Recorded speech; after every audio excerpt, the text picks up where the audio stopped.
কোনোভাবেই তৃণমূল কংগ্রেস সত্যি কথাটা মেনে নিতে পারে না। সত্যি কথা কেউ যদি বলে তাহলে তৃণমূলের গায়ে ফোসকা পড়ে।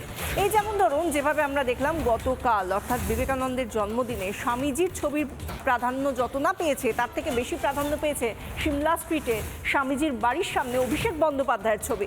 আর সেই নিয়ে কথা বলেছিলেন উত্তর কলকাতার বিজেপি যুব মোর্চার সভাপতি। কেন বলেছেন? তার ঘোরতর অপরাধ হয়ে গিয়েছে, সেই কারণে তাকে নাকি তৃণমূলের তরফ থেকে হুমকি দেওয়া হচ্ছে, অভিযোগ করছেন তিনি নিজে।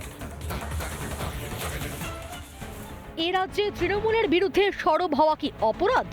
তৃণমূলের বিরুদ্ধে অভিযোগ করলে, প্রতিবাদ করলেই জুটছে প্রাণনাশের হুমকি। এমনই দাবি উত্তর কলকাতা বিজেপি যুব মোর্চার সভাপতি সুবোধ দাসের। করপশনের সাথে জড়িত সে অভিষেক ব্যানার্জির ছবি, বিবেক গুপ্তা নিচে কারসাটি লেখা ছিল, ওনার নাম দিয়ে চারিদিকে ব্যানার লাগিয়ে দিয়েছিল। এবার সেটার প্রতিবাদ করাটা কি আমার অন্যায়? আমি যদি অন্যায় করে থাকি তাহলে কি আমাকে এভাবে হুমকি দেবেন ফেসবুক করে? কি এমন করেছেন বিজেপি যুব মোর্চার নেতা সুবোধ দাস? জন্মজয়ন্তীতে সিমলা স্ট্রিটে তার বাড়ির চারপাশে আমরা অভিষেক বন্দ্যোপাধ্যায়ের পোস্টারে ছেয়ে গেছে। আর এই নিয়েই উত্তর কলকাতা বিজেপি যুব মোর্চার প্রেসিডেন্ট সুবোধ দাস প্রকাশ্যে মুখ খোলায় তাকে ফেসবুক লাইভের মাধ্যমে প্রাণনাশের হুমকি দিচ্ছেন উত্তর কলকাতার তৃণমূলের মোহাম্মদ আজিজ। তৃণমূলী হুমকির সামনে মাথা নোয়াতে নারাজ সুবোধ দাস। প্রাণনাশের হুমকি দেওয়া হচ্ছে। দেখুন, আমরা বিজেপির কর্মী, আমরা ভয় পাই না। বিভিন্ন জায়গায় কর্মীরা রাস্তায় নেমে তৃণমূল কংগ্রেসের চোখে চোখ রেখে আন্দোলন করতে প্রস্তুত, আর আমরাও প্রস্তুত উত্তর কলকাতা জেলা যুব মোর্চা। তৃণমূলের হুমকি সংস্কৃতি অবশ্য নতুন নয়। দলের ওপরতলা থেকে নিচতলা সকলেই এই সংস্কৃতির ধারক বাহক। বিজেপি হচ্ছে ডাকাত, তারা বদমাইশ দল।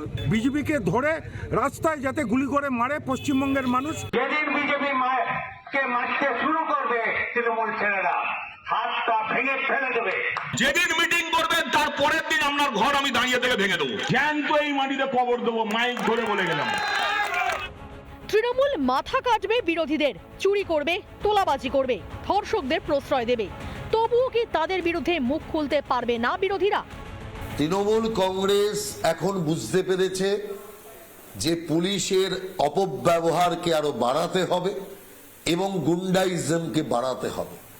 যে কারণের জন্য এখন বিজেপি কার্যকর্তাদের মিথ্যা কেস দেওয়া আর সাথে সাথে বিজেপি কার্যকর্তাদের উপর হামলা, এগুলো লাগাতার শুরু হয়েছে।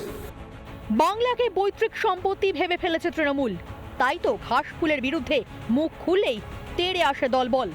বিরোধীদের গলা টিপে ধরাই কি তৃণমূলী সংস্কৃতি? মাননীয়া সুখেন্দু সরকারের রিপোর্ট, রিপাবলিক বাংলা। নানা ধরনের কন্টেন্ট দেখার জন্য লাইক করুন, শেয়ার করুন আমাদের ফেসবুক পেজ, সাবস্ক্রাইব করুন আমাদের ইউটিউব চ্যানেল।